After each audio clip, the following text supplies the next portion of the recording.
श्री सच्चिदानंद सद्गुरु साईनाथ महाराज की जय। सद्गुरु श्री साईनाथुनि शरद बाबूजी की जय।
श्री सच्चिदानंद सद्गुरु साईनाथ महाराज की जय।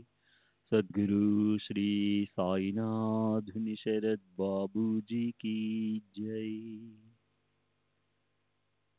శ్రీ సాయినాథాయ నమః. శ్రీ సాయిబాబా సత్య చరిత్ర 39వ అధ్యాయం నిన్నటి తరువాయి. శరణన్న వారిని ప్రేమించే శ్రీ సాయి సమర్థులు దాటడం కష్టమైన ఇలాంటి సంసార సాగరాన్ని దాటిపోవటానికి తన చరిత్ర అనే ఈ నౌకను భక్తుల శ్రేయస్సు కోసం నిర్మించారు. ఈ సంసార సాగరాన్ని దాటడం చాలా కష్టం. తన భక్తులు అయితే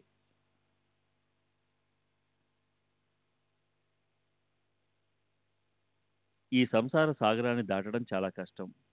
తన భక్తులు అయితే అందులు అవిటి వాళ్ళు దీన్ని ఎలా దాటగలరు అని బాబాకి వారి పట్ల కారుణ్య వెల్లువ పరవళ్లు తొక్కుతూ దూకింది. సంసార సాగరాన్ని దాటడం అనేది అందరికీ అవసరమే. అందుకు అంతఃకరణ శుద్ధంగా ఉండాలి.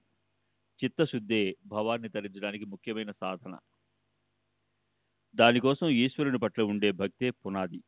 గురు కథను వినటం లాంటి గొప్ప భక్తి మరొకటి లేదు. అది వినటం వల్ల గురుచరణాలపై ప్రేమ పారవస్యం కలుగుతుంది. బుద్ధి స్ఫటికంలా శుద్ధంగా నిర్మలంగా ఉంటుంది. ఆ తరువాత పారమార్థికం సాధించబడుతుంది. సాయిబాబా కథలు అసంఖ్యాకం. వాటన్నిటినీ చెప్పుకుంటూ పోతే పెద్ద గ్రంథం అవుతుంది. అలా అని క్లుప్తంగా చెప్దామనుకున్నా కట్టలు తెంచుకువచ్చే ఆ వ్యాప్తిని ఆపలేం. శ్రోతలకు వినాలన్న ఉత్సాహం పెరుగుతున్న కొద్దీ వక్తకి దాన్ని వర్ణించాలన్న కోరిక పెరుగుతుంది. మనం పరస్పరం చెప్పటం, వినటం అనే కోరికను తీర్చుకోవాలి. అప్పుడే మనం మన శ్రేయస్సును సాధిస్తాం. ఇక్కడ సాయిబాబా అనే నావికుడున్నాడు. చెదరని శ్రద్ధతో వినటమే మనల్ని తీసుకెళ్లగల సాధనం. కథాశ్రవణంలో శ్రద్ధ, ఆదరం ఉంటే, అంటే నావికుడిపై, నావపై విశ్వాసం ఉంటే, అప్పుడు అవతలి తీరానికి చేరుకోవడానికి సమయం పట్టదు. గడిచిన అధ్యాయంలో గుండిగను సంక్షిప్తంగా వర్ణించుకున్నాం. ఒక భక్తుడికి దత్తభక్తిని దృఢం చేయటం, భక్తులచే ప్రసాదం తినిపించి వారిని సంతృష్టిపరచడం, వీటి నిరూపణ కూడా అయింది. ప్రతి అధ్యాయాన్ని ముగించే ముందు రాబోయే అధ్యాయంలోని విషయాన్ని సూచించే పద్ధతి ఇప్పటి వరకు జరుగుతూ వస్తుంది. అది అందరికీ తెలుసు. కానీ గడిచిన అధ్యాయం ముగించేటప్పుడు రాబోయే కథలు గుర్తుకు రాలేదు. సాయిబాబా గుర్తుకు తెప్పించే విషయాన్ని వర్ణిస్తూ పోతాను అని నేను స్పష్టంగా చెప్పాను.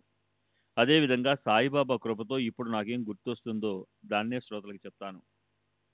అయినా అవాంతరాలను దూరంగా నెట్టేసి శాంత చిత్తంతో ఇటు లక్ష్యం పెడితే మనసుకు ఆనందం కలుగుతుందని శ్రోతలకు విన్నపం చేస్తున్నాను. ఓసారి బాబా పట్ల ఉత్తమ భక్తిభావం ఉన్న చాందోర్కర్ మసీదులో కూర్చుని బాబా పాదాలు నొక్కుతున్నాడు. నోటితో నెమ్మదిగా గీతా శ్లోకాలు గొణుక్కుంటున్నాడు. గీతలోని 4వ అధ్యాయానికి చెందిన శ్లోకాలు ఉచ్చరిస్తూ చేత్తో బాబా పాదాలు నొక్కుతున్నాడు. అప్పుడేం అద్భుతం జరిగిందో చూడండి. భూత భవిష్యత్ వర్తమానాలను తన కనుసన్నల్లో ఉంచుకున్న సాయి సమర్థుల మనసుకి నానాకి గీతార్థాన్ని చెప్పాలని అనిపించింది. జ్ఞానము, కర్మ, సన్యాసము, బ్రహ్మార్పణము గురించి వివరించే ఈ 4వ అధ్యాయం కంఠస్థం చేసిన నానా దాన్ని అస్పష్టంగా గొనగడం బాబా అతన్ని ప్రశ్నించడానికి కారణమైంది. సర్వకర్మాఖిలం పార్థ జ్ఞానే పరిసమాప్యతే. ఓ అర్జున, సమస్త కర్మలకు చివర జ్ఞానమే ఉంటుంది.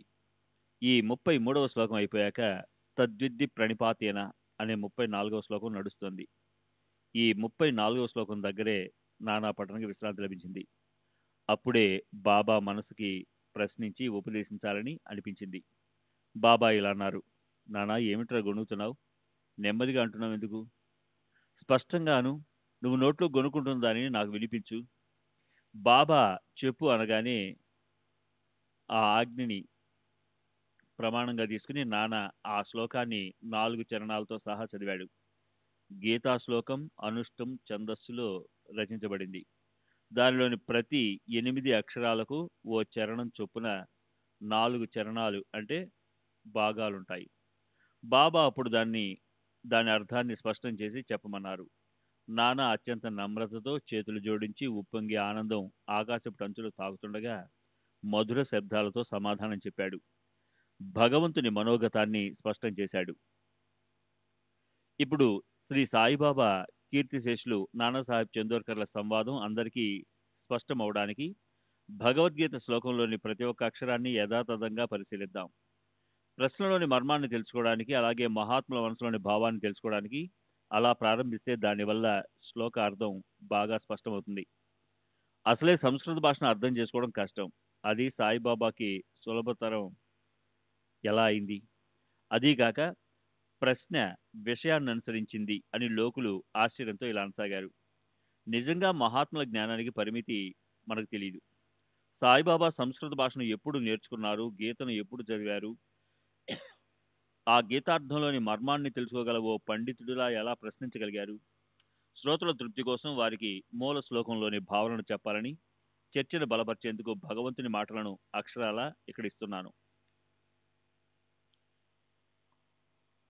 శ్లోకం: తద్విద్ది ప్రణిపాతేన పరిప్రశ్నేన సేవయా ఉపదేక్షంతి తే జ్ఞానం జ్ఞానినస్తత్వదర్శినః. ఇది గీతలోని మూల శ్లోకం. టీకాకారులు ఎంతో మంది ఉన్నారు. వారి భాషను అనుసరించి ఈ శ్లోకానికి అర్థం చూస్తే అందరి అభిప్రాయము ఒకటే. నానా కూడా బహుశ్రుతుడు. అతను గీత పైన భాష్యాలను సుదీర్ఘకాలం అభ్యసించాడు.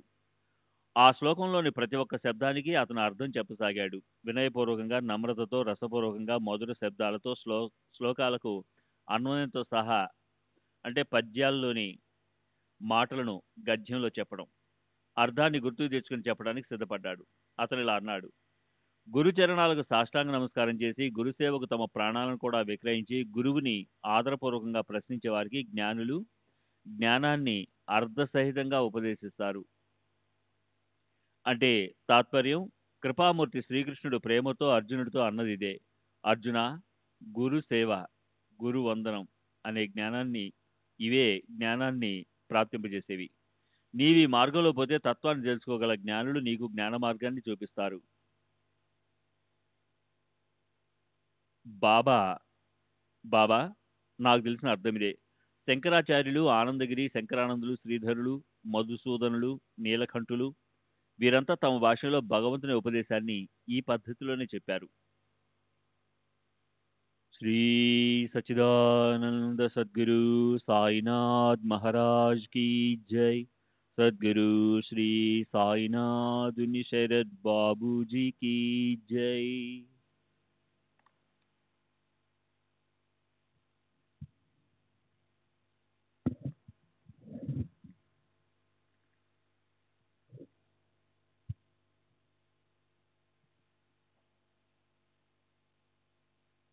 మొదటి 2 చరణాల్లోని అర్థాన్ని బాబా అంగీకరించారు. కానీ శ్లోకంలో రెండవ సగము అంటే మిగిలిన 2 చరణాల గురించి చర్చించడానికి బాబా ఏమన్నారు వినండి. అప్పుడు చకోరాల్ లాంటి ఇతర భక్తులు కూడా సాయి ముఖం అనే చంద్రుడి వైపు లక్ష్యం పెట్టి అక్కడి నుంచి జాలువారే అమృత కణాలను సేవించడానికి నోళ్లు తెరిచి కూర్చున్నారు. బాబా ఇలా అన్నారు: నానా, శ్లోకంలోని 3వ చరణం మళ్ళీ పూర్తిగా గుర్తుకు తెచ్చుకో. జ్ఞానం అనే శబ్దం వెనుక అవగ్రహము అంటే ఆ అని లోపించినట్లు చూపించే చిహ్నము. అప్పుడు ఆ చరణానికి అర్థం చెప్పు. నేనేమైనా తలక్రిందులుగా మాట్లాడి అర్థానికి అనర్థం తెప్పించానేమోనని పూర్వ భాషలోని అర్థం అబద్ధమేనని అనవసరంగా అనుకోకు.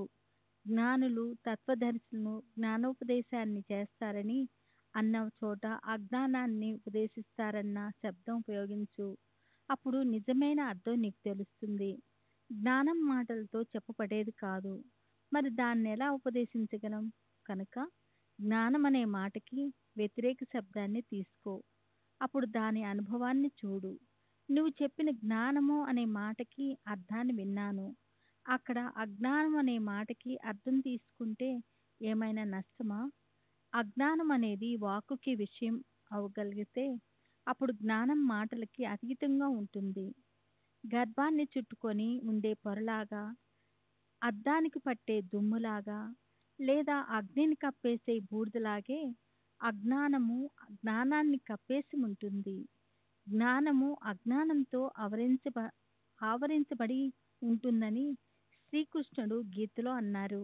కనుక అజ్ఞానాన్ని ప్రక్కకు నెడితే జ్ఞానము స్వాభావికంగానే ప్రకాశింపబడుతుంది. జ్ఞానము స్వయం ప్రకాశకం, కానీ నాచుతో ఆచ్ఛాదించబడిన శుద్ధ జలంలా ఉంటుందది. ఈ నాచును తెలివిగల వారు ప్రక్కకు నెడతారు. వారికే ఆ శుద్ధ జలము లభిస్తుంది. చంద్రుడికి సూర్యుడికి గ్రహణము పట్టినప్పుడు చంద్రుడు సూర్యుడు సర్వదా ప్రకాశిస్తూనే ఉంటారు. కానీ రాహుకేతులు అడ్డుగా వచ్చి మన దృష్టిని అడ్డుకుంటారు. చంద్రుడిపై సూర్యుడిపై వీరి ప్రభావం ఉండదు, మన దృష్టికే అవరోధం కలుగుతుంది. అలాగే జ్ఞానము తన స్థానంలో స్వయం సిద్ధంగా అంటే స్పష్టంగా సురక్షితంగా ఉంటుంది. కళ్ళకున్న చూడగలిగే శక్తి జ్ఞానము, దానిపైనున్న తెర అజ్ఞానము. దాన్ని తప్పకుండా దూరం చేయాలి. ఆ తెర లేదా ఆచ్ఛాదనని చేతి కుశలతో దూరంగా నెట్టేయాలి. అజ్ఞానమనే అంధకారాన్ని తొలగించి చూడగల శక్తిని ప్రకటన చేయాలి. దృష్టికి కనిపించేవన్నీ వర్ణించరానటువంటి మాయ యొక్క సదృశ్యాలే. ఇదే అనాది అవ్యక్త అవిద్య అంటే మాయ. అజ్ఞానాన్ని ప్రకాశింపచేసేది ఇదే. జ్ఞానము అనే వస్తువు తెలుసుకోవాల్సింది. అది ఉపదేశానికి విషయం కాలేదు. ప్రణిపాతం, పరిప్రశ్న, సేవ ఇవి గురుకృపను పొందటానికి సాధనలు.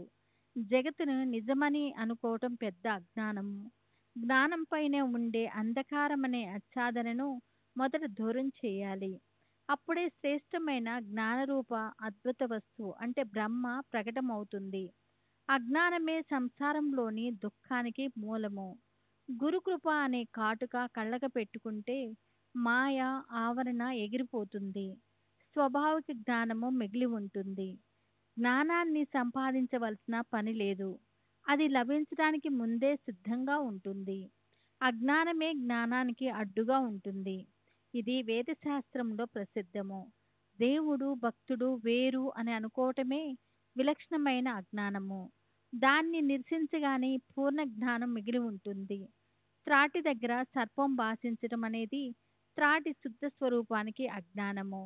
నిజమైన స్వరూపాన్ని ఉపదేశించడంతో అజ్ఞానం దూరం అవుతుంది. త్రాటి జ్ఞానం మిగులుతుంది. బంగారం లోపల ఉంటుంది. దాని మీద మాలిన్యం పేరుకొని ఉంటుంది. మాలిన్యం లోపల బంగారం తళతళా మెరుస్తుంటుంది. అయితే దాన్ని ప్రకటించడానికి అగ్ని అవసరం పడుతుంది. దేహం జన్మించడానికి కారణం మాయ. దేహచలన బలనాలు వర్తన విధిని అనుసరించి ఉంటాయి. సమస్త అంటే సుఖదుఖాలు, జయోపజయాలు, లాభనష్టాలు ఇత్యాదులు ద్వంద్వార్థాలు కూడా విధిని అనుసరించి ఉంటాయి. మన శరీరం పట్ల ఆసక్తి ఉండటమే అజ్ఞానము. కనుక దేహాభిమానం లేని వారికి సుఖదుఖాలనేవి తెలియదు. నేను శరీరాన్ని అన్న గుర్తు చెరిగిపోతే అజ్ఞానం నశిస్తుంది. మన నిజస్వరూపమైన జ్ఞానము మనకు లేకపోవటం వల్ల మాయ జన్మిస్తుంది. గురుకృపతో మాయ నిరసించబడితే మన నిజమైన స్వరూపం గురించిన జ్ఞానం స్వాభావికంగా కలుగుతుంది. ఒక భగవద్భక్తి తప్ప ఇతర సాధనలు చేయటం అనే కష్టం ఎందుకు? బ్రహ్మ కూడా మాయకి ఆధీనంగా ఉంటుంది. అది కూడా భక్తి వలె మాయ నుంచి విడుదలవుతుంది. బ్రహ్మలోకం ప్రాప్తించినప్పటికీ భక్తి లేకుండా ముక్తి ఉండదు. అక్కడ కూడా ఈశ్వర భక్తి తప్పిపోతే అప్పుడు మానవులు జనన మరణ చక్రంలో పడిపోతారు. కనుక మాయను నిరసించడానికి ఈశ్వర భజన అనేది ఒకటే ఉపాయము. ఈశ్వరుని భక్తులకు అంటే స్వర్గం నుంచి పతనం, క్రింద భూమి మీదకి రావటం ఉండదు. సంసారం అనేది మళ్ళీ బంధనం కాదు. మాయ అనేది మిథ్య, నిజం కాదు. గొప్ప మంత్రగత్య, అది జ్ఞానులను క్షణక్షణం మోసగిస్తుంది అని జనులంటారు. కానీ దాన్ని భక్తులు చిటికేసి గుర్తింపు చేస్తారు.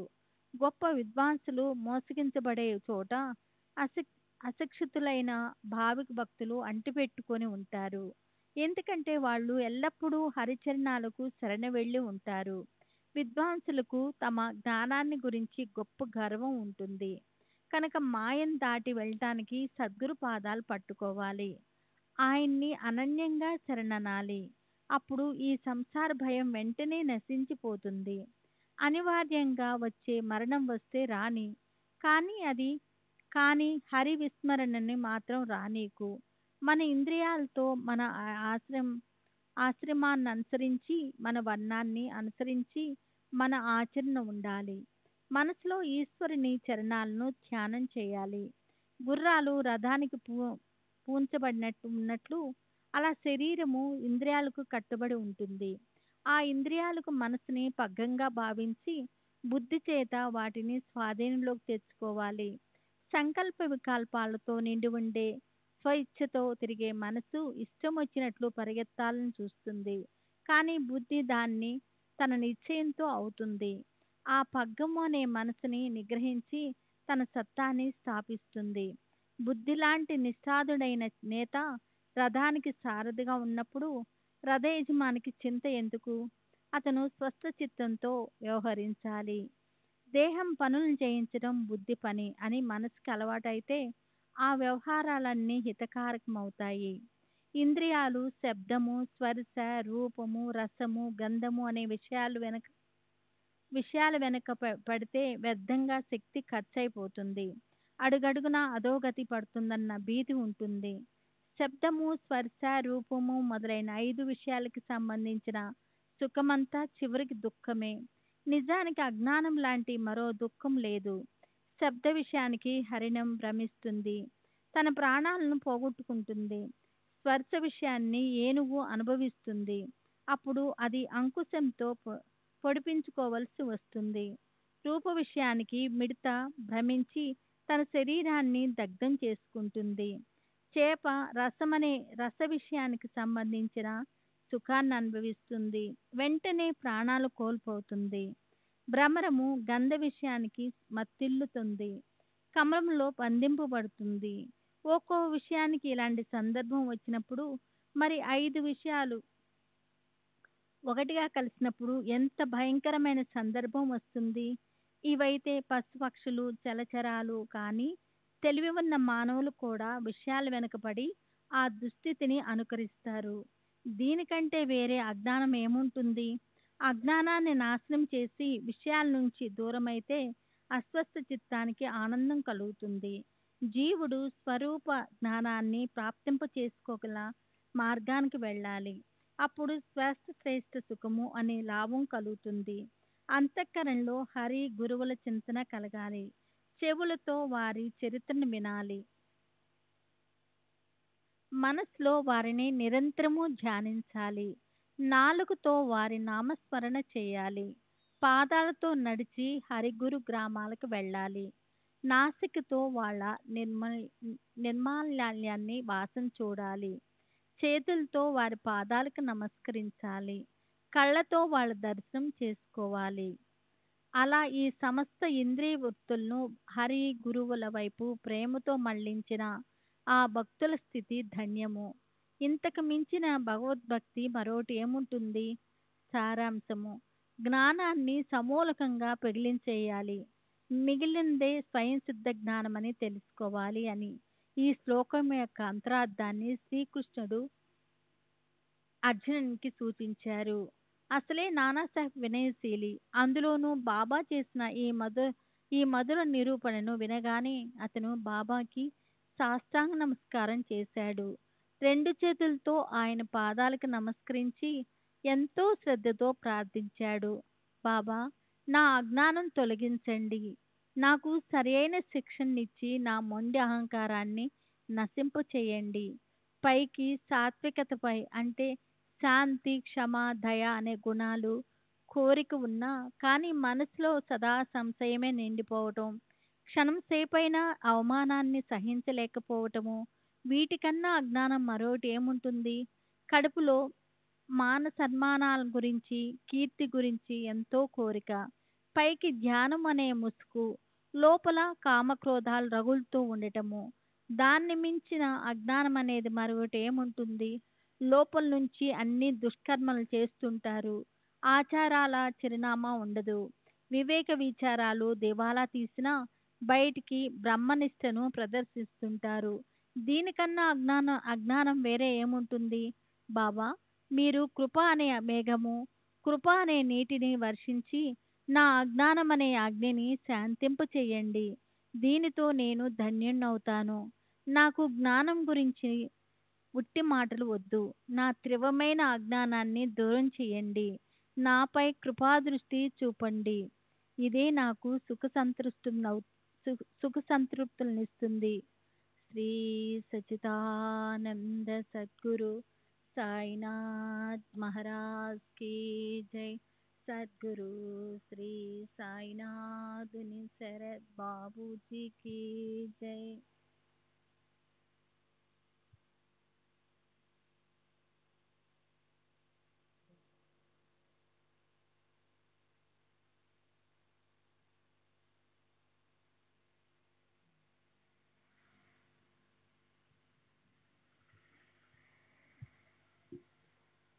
శ్రీ సాయిబాబా ప్రేమ కరుణలు కలబోసిన సాగరం. ఆయన నానాని నిమిత్తంగా చేసుకుని మనందరి కోసం గీతార్థాన్ని ప్రవచనం చేశారు. గీత భగవంతుని పలుకులే కనుక అది సాక్షాత్తు శాస్త్రమే. ధర్మ, విధి, ఆచరణ గురించి నియమాలను చెప్పే గ్రంథం. భూత, వర్తమాన, భవిష్యత్ కాలాలలో కూడా అది గ్రహించగలిగినదే. దానికి ఎన్నడూ అవమానం జరగరాదు. అత్యంత విషయాసక్తులైన వారికి లేదా నిజంగా జీవన్ముక్తులకి అంటే బ్రతికి ఉన్నప్పుడే ఆత్మ జ్ఞానం ప్రాప్తించిన వారు ఈ ఉభయులకి శాస్త్రాల అర్థం అవసరం లేదు. శాస్త్రజ్ఞానం కేవలం ముముక్షువుల కోసమే, అంటే మోక్షాన్ని కోరుకునే వారికే. నేను విషయాల్లో బాగా చిక్కుకొని ఉన్నాను, నేనెలా ముక్తుడినవుతాను అని అదే పనిగా అనే ముముక్షువులను దాన్నించి తప్పించడానికే ఉన్న ఈ శాస్త్రాలు. అలాంటి తమ భక్తులను చూసి మహాత్ములకి అపార కారుణ్యం ఉన్నతమైనప్పుడే వారు ఏదో ఒక కారణాన్ని నిమిత్తంగా చేసుకుని సహజంగా ఉపదేశిస్తారు. ఇప్పుడు సాయిబాబా ఆచరణలో మరో పద్ధతి చెప్తాను. ఏదైనా ఒక పనిని చేయాలంటే అది ఎవరికీ తెలియకుండా చేసి చూపించేవారు. అంటే అది చిన్నది కానీ పెద్దది కానీ దానికి నిజమైన కారణమేమిటో ఎవరికీ అసలు తెలిసేది కాదు. కానీ కార్యం మాత్రం ఏ రకమైన ఆడంబరము లేకుండా మెల్లమెల్లగా నడిచేది. ఏ పనినైనా సహజంగా మొదలుపెట్టేవారు. కానీ దాని మూల కారణానికి పేరు నిర్దేశించబడి ఉండేది కాదు. పైగా పైకి చూడ్డానికి అది పొరపాటు అనిపించేది. మాట్లాడేవాడు ఏమైనా చేస్తాడా? గర్జించే మేఘాలు కురుస్తాయా? ప్రాచుర్యంలో ఉన్న ఈ సామెతకు సాయిబాబా ప్రత్యక్షంగా అనుభవాన్నిచ్చేవారు. బాబా లాంటి అవతార పురుషులు పరోపకారం కోసం ఈ జగత్తులో అవతరిస్తారు. నిశ్చయించుకున్న పని అయిపోయాక చివరికి అవ్యక్తంలో లీనమైపోతారు. కానీ మనకు సంబంధించినంత వరకు మనకి మూల కారణమేమిటో తెలియదు. మనం ఎక్కడి నుంచి వచ్చాం, ఎక్కడికి పోతాం, ఎందుకు ఉత్పన్నమైనాం, మనం జన్మించటానికి కారణమేమిటి, ఇవేవీ తెలియవు. సరే, మనసుకి తోచినట్లు వ్యవహరిస్తూ ఆయుష్ని పోగొట్టుకుంటాం. తరువాత మృత్యు సమయం ఆసన్నమైనప్పుడు ఇంద్రియాలన్నీ వికలమైపోతాయి. అయినా మంచి ఆలోచన రాదు. భార్య, పుత్రుడు, బంధువులు, తల్లి, మిత్రులు వీరందరూ కళ్ళ ఎదుటే మరణించడం చూసి కూడా మనసుకి మంచి ఆలోచన కలగదు. మహాత్ములు మాత్రం అలా కాదు. వారు ఎంతో సావధానతతో ఉంటారు. వారికి తమ అంతిమ సమయం గురించి పూర్తి జ్ఞానం ఉంటుంది. తమ మరణ సమయము, స్థానము కూడా వారికి తెలిసి ఉంటుంది. శరీరం ఉన్నంత వరకు వాళ్ళు తమ శరీరాన్ని భక్తుల కోసం ఎంతో ప్రేమతో క్షీణింపచేసుకుంటారు. శరీరం దరిద్రిపై ఒరిగిపోయాక శరీరాన్ని త్యాగం చేసిన ఆ చోటును తమ భక్తుల శ్రేయస్సు కోసం ఉపయోగంలో పెడతారు. కొందరు మహాత్ములు శరీరం ఒరిగిపోయే ముందు తమ శరీరానికి ఆ స్థలంలో విశ్రాంతి లభించాలని తమ సమాధిని నిర్మించుకుంటారు. బాబా కూడా అలాగే చేశారు. సమాధి మందిరాన్ని నిర్మింపచేశారు. కానీ ముందు ఆ విషయం ఎవరికీ తెలియలేదు. నిజమే, ఆయన కరుణ అద్భుతం. తమ ఈ స్మారక చిహ్నాన్ని బాబా నాగపూర్కి చెందిన బాబూసాహెబ్ భుట్టి అనే పేరుగల గొప్ప శ్రీమంతుడి చేత నిర్మింపచేశారు.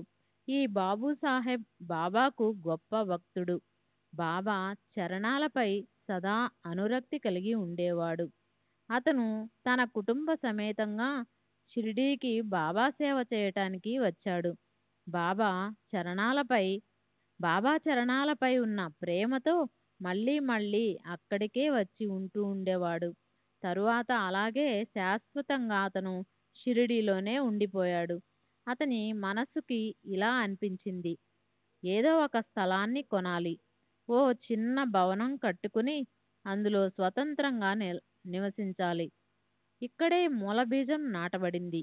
అదే భక్తుల పట్ల బాబాకున్న ప్రేమకు ప్రత్యక్ష స్మారక చిహ్నంగా సమాధి మందిరం అనే వృక్షంగా రూపుదిద్దుకుంది.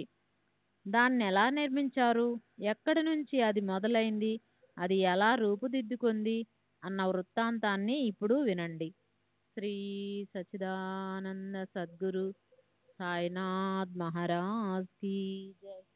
సద్గురు శ్రీ సాయినాథని శరత్ బాబూజీ కీ జై.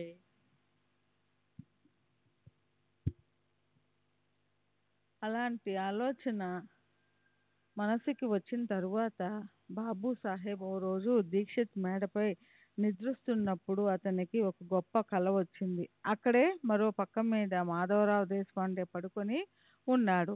అతనికి కూడా ఇలాంటి కలే వచ్చింది. ఇద్దరికి గొప్ప ఆశ్చర్యం కలిగింది. బాబు సాహెబ్కు వచ్చిన స్వప్నంలో బాబా అతనికి ఇలా ఆజ్ఞాపించారు: దేవుడి గదితో సహా ఒక వాడాన్ని నిర్మించు. ఈ కళ అవగానే బాబు సాహెబ్కి మెలకువ వచ్చింది. తన పక్క మీద కూర్చొని కళని ఆద్యాంతము గుర్తు తెచ్చుకున్నాడు. ఇక్కడ ఇలా ఉంటే మరో పక్క అతనికి మాధవరావు ఏడవడం వినిపించింది. బూటి అతన్ని నిద్ర లెమ్మని గట్టిగా అరిచాడు. అది విన్న వెంటనే మాధవరావు నిద్ర ఎగిరిపోయింది. బూటిని చూసి అతను ఎందుకు ఏడుస్తున్నాడో అడిగాడు.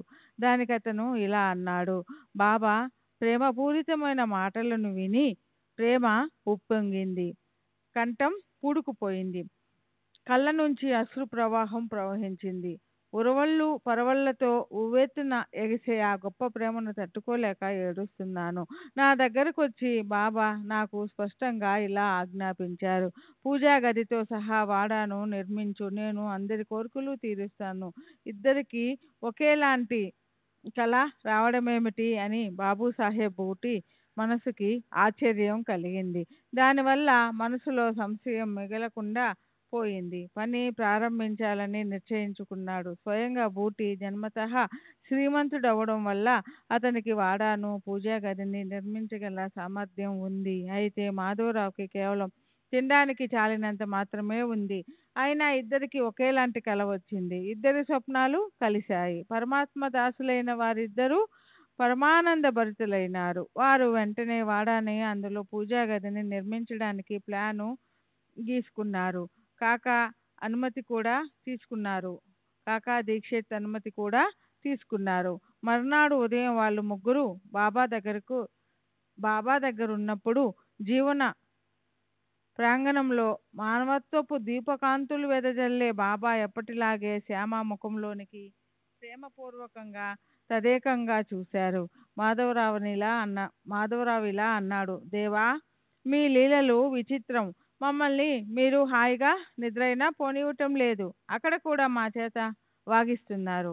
ఇది విని బాబా తమ చెవులపై చేతులు పెట్టుకొని ఇలా అన్నారు: ఎవరేమన్నా సరే, నేను మాత్రం నా చోటులోనే ఉంటాను. సరే, అప్పుడు పైన చెప్పిన దానికి సంబంధించిన ఆలోచన బాబా ముందు పెట్టారు. పూజా గదితో సహా వాడాను నిర్మించడానికి ఆయన అంగీకారం వెంటనే లభించింది. మాధవరావు నడుం బిగించాడు. భూగృహము మొదటి అంతస్తు తయారయ్యాయి. బావి కూడా త్రవ్వించారు. పని అంతవరకు వచ్చింది. బాబా కూడా లెండి వైపు వచ్చేటప్పుడు గోడలకి కిటికీలు తలుపులు అమర్చడాన్ని ఉత్సాహంతో చూసేవారు. చూపుడు వేలిని పైకెత్తి, ఇక్కడ తలుపు పెట్టండి, ఇక్కడ కిటికీ పెట్టండి, తూర్పు వైపున గ్యాలరీ కట్టండి, చాలా బాగుంటుంది అనేవారు. సరే, కార్యకారణ నిమిత్తంతో తర్వాత పని బాబూసాహెబ్ జోగుతో జరగవలసి ఉంది కనుక ఆ పనిని అతనికి అప్పగించారు. ఈ ప్రకారంగా పని నడుస్తున్నప్పుడు బూటి అంతఃకరణానికి స్ఫూర్తి కలిగి దానిలోనే ఓ గర్భగుడిని నిర్మిస్తే మురళీధరుణ్ణి స్థాపించవచ్చు కదా అనుకున్నాడు. ఆలోచన అయితే కలిగింది. కానీ బాబా ఇచ్చ ఏమిటో తెలుసుకోకుండా, ఆయన ఆజ్ఞ లేకుండా బూటి ఏ పనిని ప్రారంభించడు. అది అతని నిత్య నియమం. బాబా ఆజ్ఞే ముఖ్యం. అది లేకుండా అతను ఒక్క పని కూడా ప్రారంభించడు. మధ్యలో హాల్ ఎందుకు, దాని అవసరం ఏమిటి, రెండు వైపులా గోడలు కట్టి మురళీధరుణ్ణి ఎందుకు ప్రతిష్ఠించకూడదు అన్న భావనతో ఈ ప్రకారంగా హాలే దేవాలయం అయితే బాగుంటుందని బూటి మనసుకి కలిగింది. కానీ బాబా అభిప్రాయం అడిగి అప్పుడు ఆయన నిశ్చయంగా ఒప్పుకుంటేనే ఆ పనిని చేయాలి అని అతను మాధవరావుతో, మనం బాబాని అడిగి ఈ దేవుడికి నచ్చే విధంగా తరువాతి కార్యక్రమం ఆలోచిద్దాం అన్నాడు. బాబా వేహాలికి వెళ్తూ వాడా తలుపు దగ్గరికి వచ్చినప్పుడు శ్యామారావు ఆయన్ని ఇలా అడిగాడు: దేవా, బాబు సాహెబు హాల్లో రెండు గోడలు లేపి అక్కడ ప్రేమపూర్వకంగా మురళీధర శ్రీకృష్ణుని విగ్రహం ప్రతిష్ఠించి మధ్య భాగంలో అరుగు కట్టి దాని మీద సింహాసనం నిర్మించాలని, అప్పుడు దానిపై కూర్చున్న మురళీధర్ శోభతో కనిపిస్తాడని అంటున్నాడు. బాబు సాహెబ్ మనసులో ఈ ఆలోచన ఉంది, కానీ అందుకు మీ అనుమతి కావాలి. ఈ ప్రకారంగా దేవాలయము వాడ రెండు ఒకేసారి అయిపోతాయి. శ్యామారావు మాటలు విని బాబా ఆనందంతో మంచిది అని వాడా వైపు చూస్తూ మమతల మంచు తుంపరలు చిందేలా చెవుల చెవుల చెవులకు ఇంపైన మాటలు చెప్పారు. వాడ పూర్తయ్యాక మనమే అక్కడుందాము, అక్కడే మనం కబుర్లు చెప్పుకుందాం, అక్కడే మనమంతా ఆడుకుందాం, ఒకరినొకరు కౌగిలించుకొని ఆనందంగా ఉండిపోదాం. సరే. మాధవరావు దీనికోసం బాబాని ఇంకా ఇలా అడిగాడు. దేవా, ఇది నిజంగా మీ ఆజ్ఞ అయితే మరి ఈరోజు మంచిదేనా? భూమి పూజ చేయమంటారా? కొబ్బరికాయ కొట్టమంటారా? బాబా పగలగొట్టు అనగానే అతను వెంటనే కొబ్బరికాయ తెచ్చి కొట్టాడు. మొదటి గర్భగుడి తయారయ్యింది. విగ్రహాన్ని తయారు చేయమని ఓ శిల్పికి చెప్పేశారు. కానీ తర్వాత ఏమైందంటే బాబాకి భయంకరమైన అనారోగ్యం వచ్చింది. ఆయన అంత్యకాలం దగ్గర పడింది. భక్తుల హృదయాలు తల్లడిల్లిపోయాయి. వాళ్ళు కుమిలిపోయారు. బాబు సాహెబ్ అస్వస్థ చిత్తానికి ఆ తర్వాత వాడా స్థితి ఏమవుతుందో అర్థం కాలేదు. అతనికి దుఃఖం కట్టలు తెచ్చుకుని వచ్చింది. అసలు బాబా పసిడి కాంతుల పాదస్పర్శకి ఈ మందిరం నోచుకుంటుందా? లక్షలాది రూపాయలు నీళ్ళలా ఖర్చయ్యాయి. ఇప్పుడు ఈ అవాంతరం వచ్చి పడింది. బాబా దేహం వదిలేస్తే మురళీధరుడెందుకు, ఇల్లెందుకు, మందిరం వాడాలు ఎందుకు అన్న అశుభ ఆలోచన బుట్టి హృదయంలోనికి వచ్చింది. తర్వాత అదృష్టవశాత్తు సాయిబాబా అంత్యకాలపు ఆజ్ఞతో, వాడా యొక్క మహా అదృష్టంతో అందరి మనసుల్లో ఉన్నదే జరిగింది. నన్ను వాడాలో ఉంచండి అన్న బాబా నోటి నుంచి వెలువడిన బాబా చివరి ఆజ్ఞతో అందరి మనసులు కుదుటపడ్డాయి. అప్పుడు ఆధ్యాత్మిక అమర కాంతులీనే సాయి పవిత్ర శరీరం గర్భగుడిలో శాశ్వతంగా ఉండిపోయింది. వాడ సమాధి మందిరమయ్యింది. నిజంగా సాయి పావన చరిత్ర లోతైనది. బూటి ధన్యుడు. ఎందుకంటే తన సొంత ఇంటికి ఎంతో పవిత్ర నామం కల శ్రీ సాయిబాబా శరీరం విశ్రాంతి తీసుకోవడానికి వచ్చింది. సరే, అలాంటి పవిత్ర కథను విని శ్రోతలు సుఖ సంపన్నులవుదురుగాక. సాయినాథునికి శరణు వెళ్ళిన హేమాడు పంతు క్షణం కూడా ఆయన చరణాలు వదలడు. మంచి చెడు అనుభవాలు కలిగినప్పుడు తమ భక్తులను సంతుష్టిగా ఉంచగల సమర్థులు బాబా. ఆయన ఉపదేశాలను అనుసరించి ఆచరణను సరిచేసుకుంటే నిశ్చయంగా శ్రేయస్సు కలుగుతుంది. ఈ కథ చెప్పే వక్త, మాట్లాడే అతని నోరు, వీటన్నిటిలోనూ సాయి సమర్థులే స్వయంగా ఉన్నప్పుడు అక్కడ ఇక ఈ హేమాడు పంతు ఎవరు, ఎక్కడివాడు? ఊరికే నామ మాత్రమే. అతనికి ప్రేరణ కలిగిన విధంగా కథ వినడానికి లభిస్తుంది. అప్పుడు మనం చెప్పుకోబోయే వాటి గురించి విచారం ఇప్పుడెందుకు? సర్వులకి శుభమస్తు. ఈ ప్రకారంగా సత్పురుషులు, సజ్జనులు ప్రేరణ కలిగించిన భక్త హేమాడుపంతు రచించిన శ్రీ సాయి సమర్థుల సత్య చరిత్రలోని గీతా విశిష్ట శ్లోక అర్థ వివేదనం, అలాగే సమాధి మందిర నిర్మాణం అనే పేరుగల 39వ అధ్యాయం ముగిసింది. శ్రీ సద్గురు సాయినాథార్పమస్తు. శుభం భవతు. 39వ అధ్యాయానికి పరిపూర్ణ వివరణ. ఈ అధ్యాయంలోని సందర్భం గురించి 53వ అధ్యాయంలోని అవతరణిక రచించిన రిటైర్డ్ రెవెన్యూ అధికారి బాబా బిడ్డ కీర్తిశేషులు బాలకృష్ణ విశ్వనాథ దేవ్ రాశారు. అతని కథ రాబోయే 40-41 అధ్యాయాల్లో వస్తుంది. వాటిల్లో అతన్ని మరింతగా వర్ణించడం జరిగింది. శ్రీ సాయిలీలా మాసపత్రిక 4వ సంచిక 563వ పేజీలో ఇది ముద్రించబడింది. క్రీస్తుశేషులు పరమ పూజ్య నరసింహస్వామి గారు సాయిబాబా మీద వ్రాసిన అనేక గ్రంథాలలో కూడా ఇది వచ్చింది. అది చదివితే పాఠకులకు ఈ అధ్యాయాన్ని అర్థం చేసుకోవడం మరింత సులభం అవుతుంది. కనుక ఇక్కడ నేను దాన్ని ఇస్తున్నాను. నానాసాహెబ్ చందోర్కర్ సంస్కృతాన్ని విషయంగా తీసుకొని ముంబై ఎల్ఫిన్స్టన్ కాలేజీలో గ్రాడ్యుయేట్ అయ్యాడు. సంస్కృతంలో గీతపై శంకర భాష్యంతో సహా అన్ని గొప్పగా అభ్యసించాడు. సహజంగానే అతనికి తన విద్వత్తు గురించిన అహంకారం ఉండేది. మోక్ష ప్రాప్తిలో అహంకారం గొప్ప అవాంతరంగా పరిణమిస్తుంది కనుక దాన్ని తొలగించడానికి దాంతోపాటు శిష్యుడి జ్ఞాన ప్రాప్తి కోసము గురువుకి ఎలా శరణు వెళ్ళాలో నానాకి చెప్పడం కోసము బాబా నిశ్చయంగా అతనికి బోధించారు. ఓ రోజు మసీదులో నానా బాబా పాదాలు నొక్కుతూ మనసులో ఏదో గొనుక్కుంటున్నాడు. బాబా అతన్ని ఆపి అతనేం గొనుక్కుంటున్నాడో అడిగారు. దానికి నానా ఇలా అన్నాడు, నేను సంస్కృత శ్లోకాన్ని చదువుకుంటున్నాను. బాబా ఏమిటి ఆ శ్లోకం? నానా గీతలోని శ్లోకం. బాబా అయితే దాన్ని చదువు, నన్ను కూడా వినని. దానికి నానా భగవద్గీత 4వ అధ్యాయంలోని గురు శిష్యుల అనుబంధం గురించి శ్లోకం. తద్వినితి ప్రణిపాతేన పరిప్రశ్ననే సేవయా ఉపదేక్షాంతితే జ్ఞానం జ్ఞానిన సత్వ దర్శనం. 34 అనే 34వ శ్లోకం చదివి వినిపించాడు.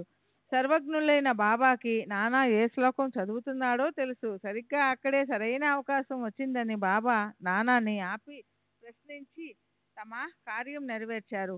బాబా నానాని ఇలా అడిగారు, నీకు దీనికి అర్థం తెలుసా? తెలిస్తే నాకు చెప్పు. దానికి నానా గురువుకి సాష్టాంగ నమస్కారం చేసి ప్రశ్నించి వారిని సేవించి జ్ఞానాన్ని తెలుసుకోవాలి. అప్పుడు బ్రహ్మవేత్తలు జ్ఞానులు జ్ఞానాన్ని ఉపదేశిస్తారు అని శ్లోకానికి సర్వసాధారణ అర్థం చెప్పాడు. కానీ బాబా ఇలా అన్నారు, నాకు అలాంటి స్థూల తాత్పర్యం వద్దు. దానిలోని ప్రతి ఒక్క శబ్దానికి స్పష్టంగా అర్థం చెప్పు. నానాకి ఆశ్చర్యం కలిగింది. అసలు శిక్షణ అనేది జరగని వారికి, సంస్కృత భాష గంధమే లేని వారికి ఆ ప్రతిపదార్థం చెప్తే తెలుస్తుందా?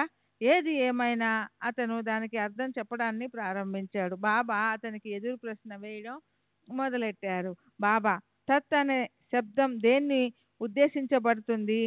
నానా, జ్ఞానాన్ని. బాబా, ఏ జ్ఞానాన్ని? నానా, మునుపటి శ్లోకంలో చెప్పబడినది. సర్వ కర్మ కిలం పార్థ జ్ఞానే పరిసమాప్తే.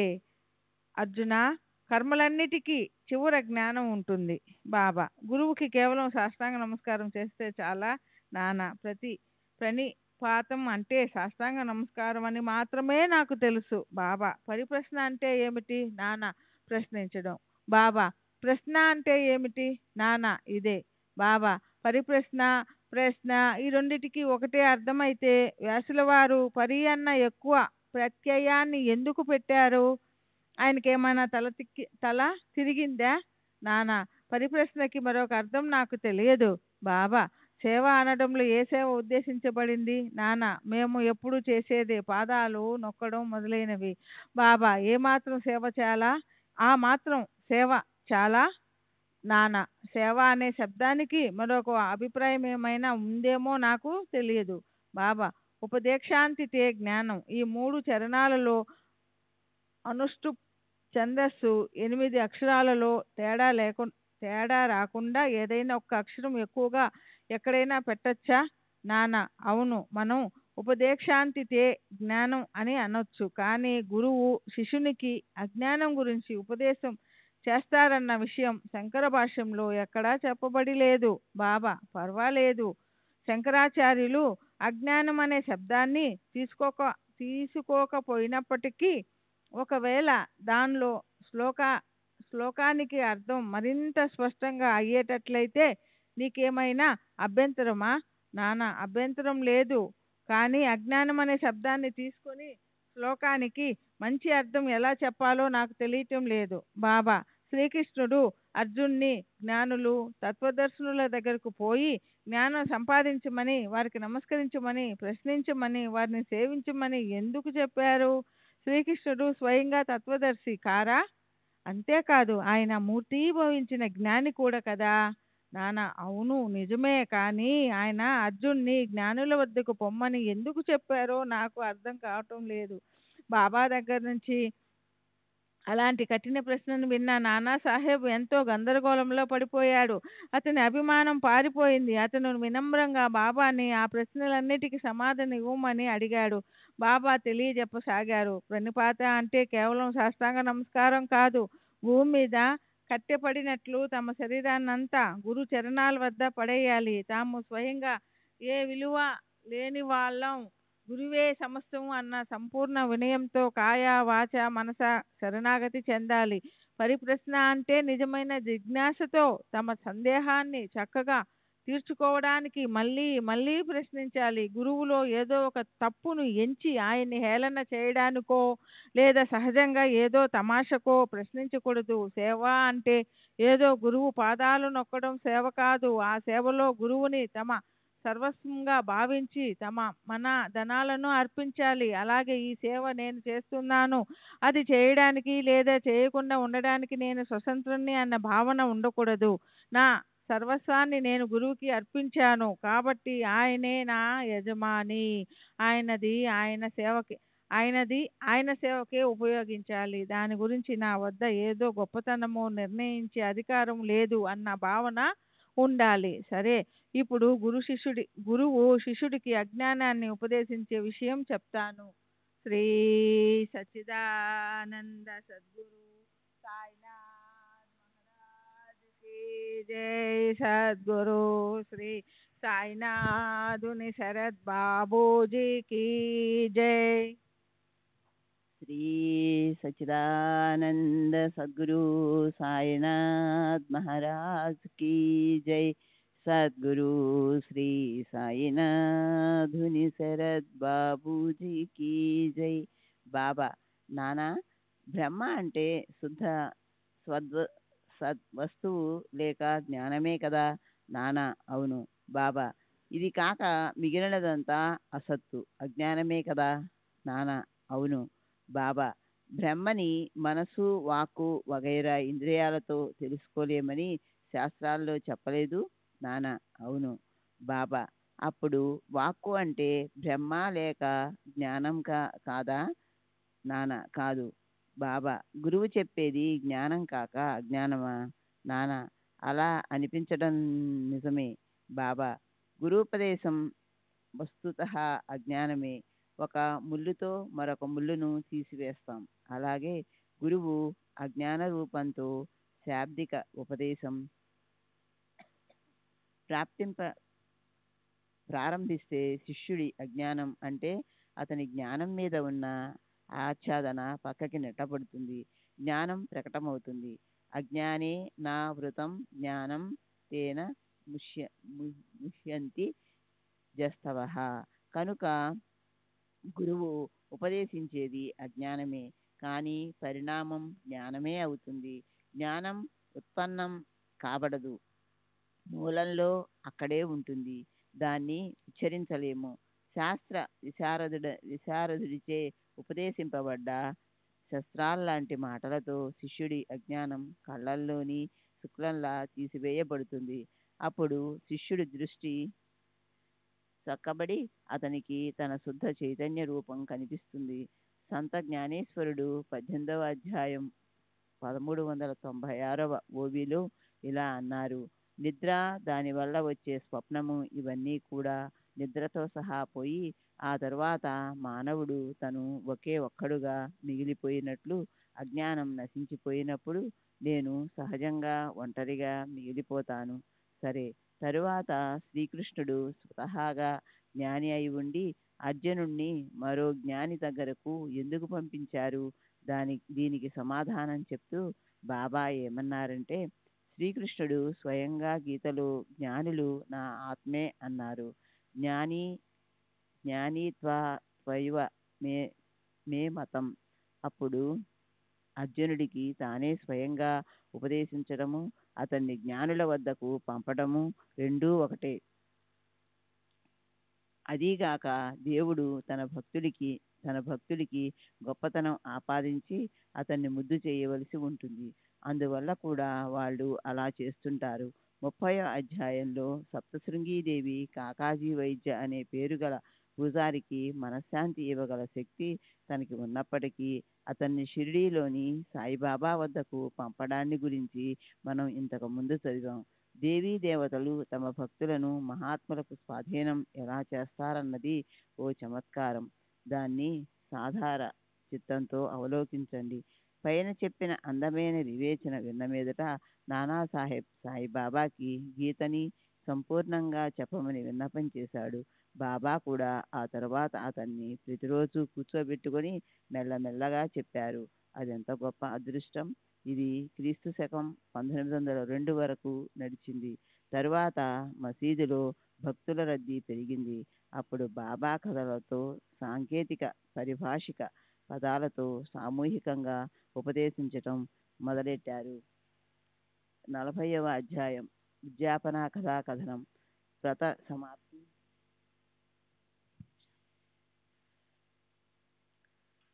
వ్రత సమాప్తి సమయంలో చేయవలసిన విధి, సందర్భంలో జరిగిన సంఘటన గురించిన వర్ణనలు. శ్రీ గణేశునికి నమస్కారము, శ్రీ సరస్వతీదేవికి నమస్కారము, శ్రీ గురు మహారాజ్కి నమస్కారము, శ్రీ కులదేవతకి నమస్కారము, శ్రీ సీతారామచంద్రులకి నమస్కారము, శ్రీ సద్గురు సాయినాథునికి నమస్కారము. శ్రీ సాయి సమర్థులు ధన్యులు. ఆయన ఈ గ్రంథ రూపేణ ప్రాపంచక పారమార్థికాలను ఉపదేశించి భక్తులను కృతార్థులను చేశారు. తాము చేపట్టిన పనిలోని ఉద్దేశాన్ని సాధించారు. ఆయన చేయి తల మీద పడగానే అది వెంటనే శక్తిపాతం చేసి గురు శిష్యుల్లోని భేదాన్ని నశింపజేసి శిష్యులకి అలభ్యమైన వస్తువుని కూడా లభ్యమయ్యేలా చేస్తుంది.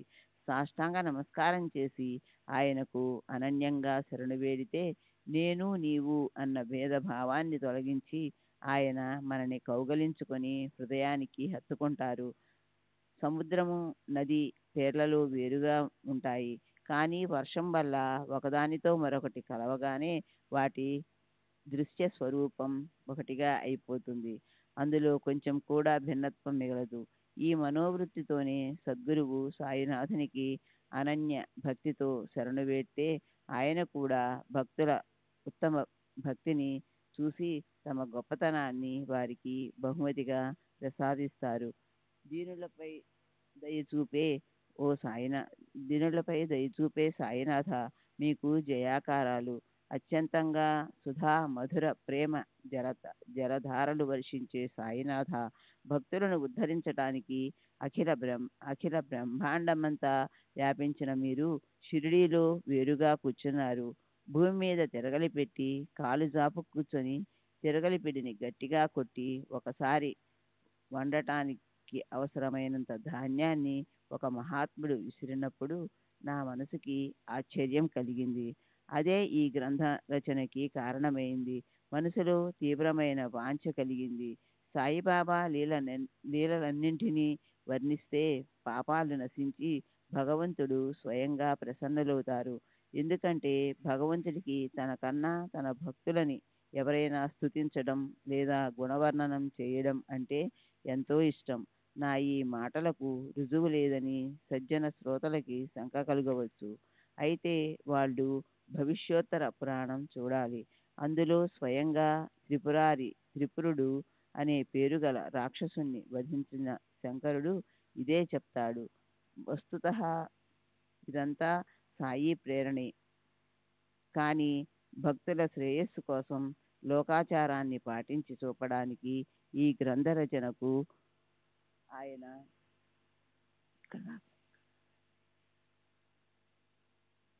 ఆయన సమ్మతించారు. శ్రీ సచ్చిదానంద సద్గురు సాయినాథ్ మహారాజ్ కీ జై.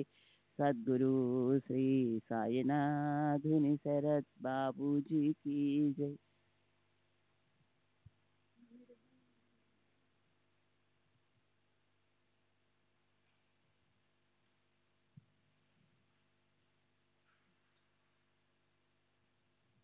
అప్పటి నుంచి ప్రతి నెల సాయి లీలా మాసపత్రికలో సాయి సమర్థుల జీవన వృత్తాంతాన్ని గొప్ప ప్రేమతో శ్రోతలు వింటున్నారు. సాయియే ఈ కథకు అనుమతి ఇచ్చారు. నాకు బుద్ధిని ప్రసాదించింది కూడా ఆయనే. నాలో ప్రేరణ కలిగించింది కూడా ఆయనే. తమ కథను తామే చెప్తున్నారు. హేమాత్మంతు తమకిష్టం వచ్చినట్లు కథను రచిస్తున్నాడన్న సంశయం మనసులో పెట్టుకోకండి. శ్రోతలకు నేను చేసే విన్నపం ఏమిటంటే, ఈ చరిత్రలోని గుణ దోషాలను నా నెత్తి మీద వేయకండి. ఉత్తమ గుణం ఉంటే అది సాయిది, దోషం కనిపిస్తే అది కూడా ఆయనదే. నేనైతే తాడు ఆధారంతో ఆడే తోలుబొమ్మను. సూత్రధారుడి చేతిలో తోలుబొమ్మలు తాళ్ళుంటాయి. దాన్నతను చరిత్రను అనుసరించి ఇష్టం వచ్చినట్లు అనేక రకాల రంగురంగుల దృశ్యాలను దర్శింపచేస్తాడు. సరే, ఇక ఈ ప్రస్తావన చాలు. శ్రోతల మనస్సు ఎంతో ఉత్సాహంతో నిండిపోయింది. కథలో ఉన్న క్రొత్తదనం, విశేషం ఏమిటి అని వారు అడుగుతున్నారు. వారి కోసం గురువుని, ఆయన భక్తుల గొప్పదనాన్ని వర్ణిస్తాను. గడచిన అధ్యాయం ముగించేటప్పుడు రాబోయే అధ్యాయంలో ఏం గుర్తొస్తే అదే చెప్తానని అన్నాను. ఇదివరకు గుర్తొచ్చి చెప్తున్నాను. ఇప్పుడు ఈ మధుర కథను శ్రోతలు జాగ్రత్తగా వినండి. భక్తులు ప్రేమతో భోజనం పెడితే సాయినాథునికి ఎంతో తృప్తి కలిగేది. చిన్నారి పాప మీద తల్లికి ఉప్పొంగే ప్రేమ ఉంటుంది. అలాగే సాయినాథులు తల్లిలా తన భక్తులకు మధురానుభవాన్ని ఇస్తారు. భక్తులు ఎక్కడున్నప్పటికీ వారి కోసం తాము పెరుగెత్తుతారు. ఆయన చేసిన దానికి రుణాన్ని ఎవరైనా తీర్చుకోగలరా? శారీరకంగా షిరిడీలో వ్యవహరిస్తున్న 3 లోకాల్లోనూ ఆయన పరిభ్రమించేవారు. ఈ విషయంలో మధురమైన కథను ప్రశాంత చిత్తంతో వినండి. భక్త శ్రేష్ఠుడు బాలాసాహెబ్ దేవుకు బాబా చరణాలలో ప్రగాఢమైన శ్రద్ధ ఉండేది. అతని తల్లి అందరికీ శుభం జరగాలని సతతము వ్రతాలను స్వయంగా ఏర్పరచుకున్న చిన్నదో పెద్దదో ధార్మిక నియమం చేస్తుండేది. ఆమె చేత్తో ఎన్నో వ్రతాలు జరిగాయి. కానీ వాటన్నింటికీ యథావిధిగా సంపూర్ణం చేయగల వాటి ఉద్యాపన వ్రత సమాప్తి వేళ చేయవలసిన విధి లేదా కార్య విషయం మిగిలిపోయింది. వ్రతంలో చెప్పబడిన సంఖ్య పూర్తి అయిన తరువాత దానికి ఉద్యాపన చేయవలసి ఉంటుంది. లేకపోతే పుణ్యం కలగదు. ఆ వ్రతాలు కూడా అది లేకపోతే అసంపూర్ణంగానే ఉండిపోతాయి. దేవు తల్లి చేసిన 25-30 వ్రతాలకు చేయవలసిన ఉద్యాపన కోసం 100-200 మంది బ్రాహ్మణులను భోజనం కోసం ఆహ్వానించాడు. ఉద్యాపన చేయవలసిన రోజును నిర్ణయించాడు. సాయిబాబాను ఆహ్వానిస్తూ బాబాకి బాపూ సాహెబ్ జోగ్ పేరున ఉత్తరం రాశాడు. చూడండి, మీరు రాకపోతే ఉద్యాపన పూర్తి కాదు కనుక నా ఈ ప్రార్థనను అంగీకరించి దీనిని ధన్యుణ్ణి చేయండి. నేనేమో ప్రభుత్వ ఉద్యోగిని, కడుపు కోసం ఈ చాకిరీ చేస్తున్నాను. అందులోనూ నాకు వీలైనంత వరకు పరమార్థాన్ని సాధించుకోవాలని చూస్తాను. ఇది మీకు తెలుసు. దహను నుంచి షిరిడీకి అంత దూరం రాగల శక్తి నాకు లేదు. అయినా మీరు నా ఈ ఆహ్వానాన్ని స్వీకరిస్తారని నాకెంతో ఆశగా ఉంది. ఈ ప్రకారంగా దేవు వ్రాసిన ఉత్తరాన్ని బాపూ సాహెబ్ జోగ్ పూర్తిగా బాబాకు చదివి వినిపించి ఇలా అన్నాడు. దేవు చేయబోయే ఈ కార్యాన్ని మీరు నిర్విఘ్నంగా జరిపించండి. బాబా శుద్ధ భావంతో ఉన్న దేవు నుంచి వచ్చిన ఈ ఆహ్వానాన్ని విని ఇలా అన్నారు. నన్ను స్మరించేవారిని నేను కూడా సదా స్మరిస్తాను. నాకు బళ్ళు, గుర్రాలు, విమానాలు, రైళ్లు అవసరం లేదు. నన్ను ప్రేమతో పిలిచేవారి ఎదుట నేను వెంటనే ప్రకటమవుతాను. ఇంకెవరినైనా తీసుకుని నువ్వు, నేను మొత్తం ముగ్గురం కలిసి వెళ్దాం అని అతనికి సమాధానం రాయి. ఉత్తరం రాసిన వాడికి ఆనందం కలుగుతుంది. బాబా చెప్పినదంతా జోగ్ దేవికు తెలియచేశాడు. బాబా ఎన్నడూ అబద్ధం చెప్పరు కనుక ఆ మాటలకు దేవ్ ఎంతో సంతోషించాడు. బాబా తప్పకుండా ఉత్తరం వ్రాస్తారని దేవుకు పూర్తిగా నమ్మకం కలిగింది. కానీ అది ప్రత్యక్షంగా అనుభవంలోకి వచ్చే ఆ రోజు సువర్ణాక్షరాలతో రాసుకోవలసిన రోజు. షిరిడీ వదిలి బాబా 3 గ్రామాలకు మాత్రం వెళ్ళేవారు. అక్కడికి కూడా ఆయన చాలా అరుదుగా కొద్దిసార్లే వెళ్ళారు అని కూడా దేవుకి నిశ్చయం కలిగింది. ఆయన ఎన్నడూ షిరిడీలోనే ఉండేవారు. ఎప్పుడో 6 నెలలకు ఒకసారి మనసు కనిపించినప్పుడు రహతాకి వెళ్ళేవారు. మనసు కనిపించినప్పుడు రహతాకి వెళ్ళేవారు. ఒక్కొక్కసారి రూయి, నీమ్గావ్కు వెళ్ళేవాళ్ళు. ఇవి తప్ప ఆయన ఎప్పుడు షిరిడీలో ఉండేవారు. ఈ మూడు గ్రామాలను దాటి ఆయన ఎన్నడూ ఎక్కడికి వెళ్ళేవారు కాదు. మరి ఇక్కడ ఇంత దూరం దహనకి ఆయన ఎలా వస్తారు? కానీ ఆయన శ్రీ విష్ణువు అవతారం. ఇష్టమైతే అతని మనసు కనిపిస్తే ఎక్కడికైనా వెళ్ళగలరు. ఆయన రాకపోకలు లోకరీతి లేదా ఆచారం ప్రకారమే, అంతే. నిజానికి ఆయన లోపల బయట అన్ని చోట్ల పరిపూర్ణంగా వ్యాపించి ఉన్నారు. ఆయన షిరిడీ నుంచి అక్కడికి రావటం, ఇక్కడి నుంచి షిరిడీకి తిరిగి వెళ్ళటం, ఈ రెండు ఆకాశానికి కూడా తెలియదు. ఆయన పూర్తిగా లోపల బయట వ్యాపించి ఉన్నారు. బాబా చలన వలనాలు తెలుసుకోవటం కష్టం. స్థావర జంగమ వస్తువులన్నింటిలో ఆయన నిండిపోయి ఉన్నారు. ఆయన రాకపోకలు ఎవరికీ తెలియవు. ఎటు వెళ్ళాలనిపిస్తే ఆయన అక్కడ ప్రకటమవుతారు. సరే, ఇంతకు ముందు 1 నెల ముందు ఒక సన్యాసి రైల్వే స్టేషన్లో పని కోసం శ్రీ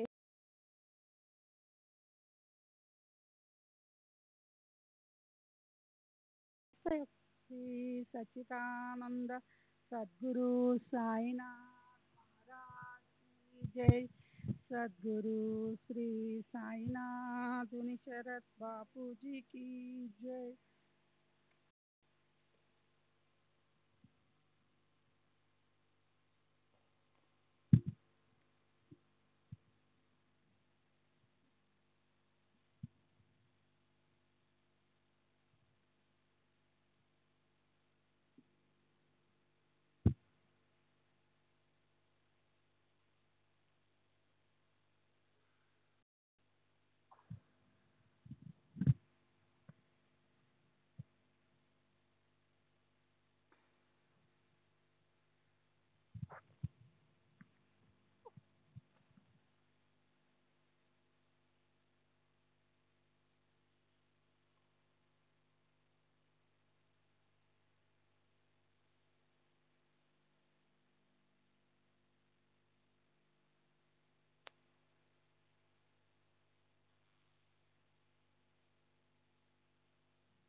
श्री सच्चिदानंद सद्गुरु साईनाथ महाराज की जय।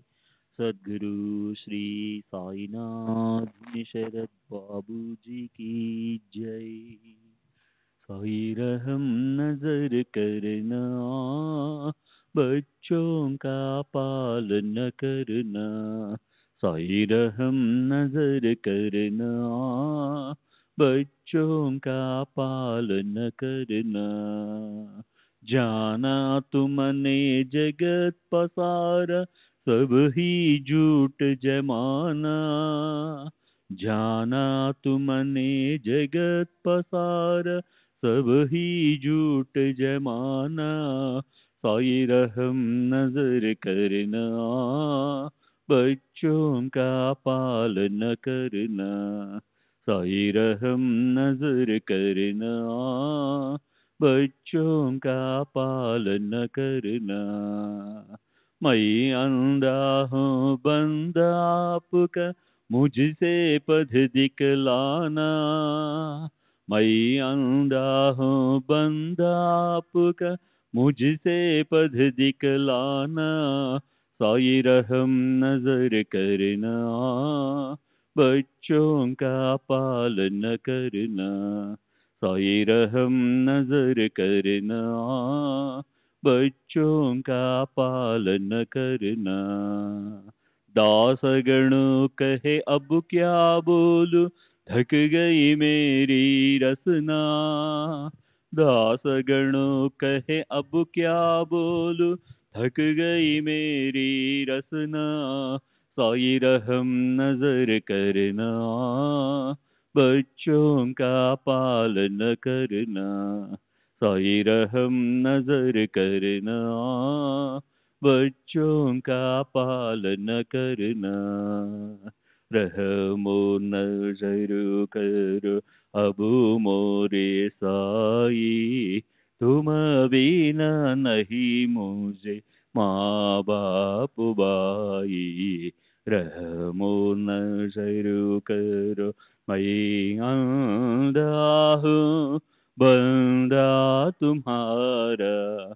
मैं अंधा हूँ बंदा तुम्हारा, मैं ना जानू, मैं ना जानू, मैं ना जानू, अल्लाह इलाही रहमो नज़र करो, रहमो नज़र करो, अबू मोरे साई, तुम बिना नहीं मुझे माँ बाप भाई, रहमो नज़र करो, काली जमाना मैंने गमाया, काली जमाना मैंने गमाया, साथी आखिर का, साथी आखिर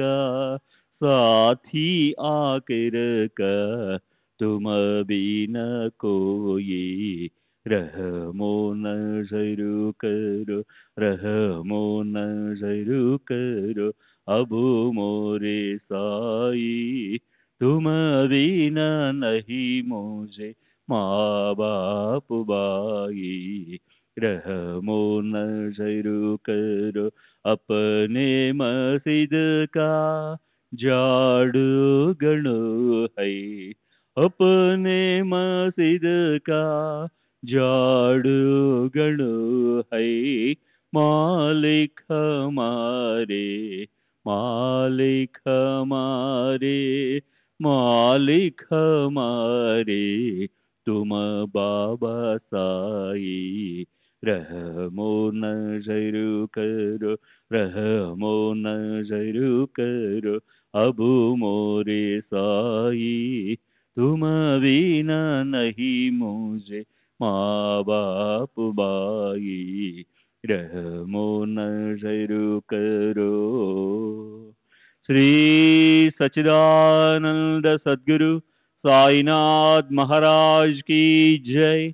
सद्गुरु श्री साईनाथ धुनि शरद बाबू जी की जय।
श्री सच्चिदानंद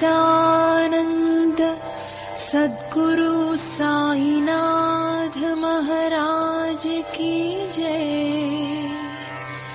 सद्गुरु श्री साईनाथुनि शरद बाबू जी की जय।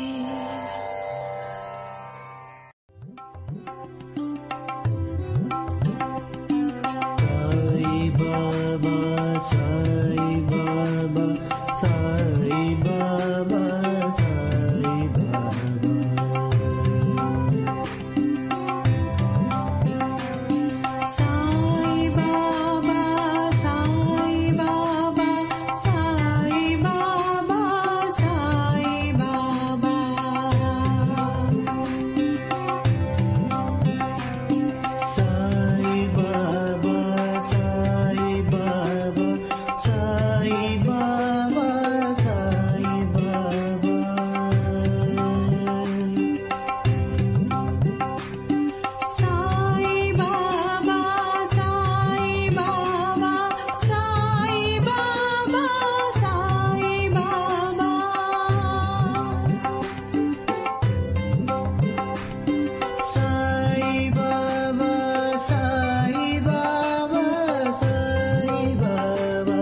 Sai Baba,